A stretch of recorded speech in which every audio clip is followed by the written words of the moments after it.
Paano mo naman napalago yung negosyo? Really start from the scratch. Imagine that. With the grace of God na lang talaga, He really provides for everything that I need. Pero paunti-unti ako. Kasi ang budget, diba?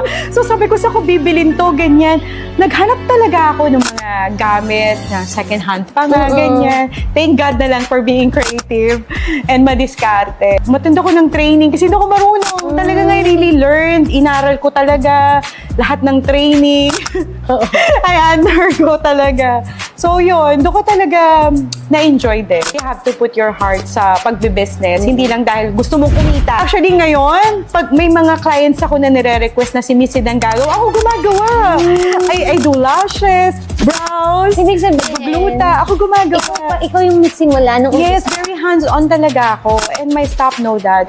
Actually, nung na-establish ko na siya, ngayon lang din talaga ako nawawala-wala sa lounge. Kasi talagang, praise God, natututo talaga yung mga staff. So, talagang, yun ang simula talaga natin as business owners. We really have to be hands-on in everything. We have to teach them, we have to train them well.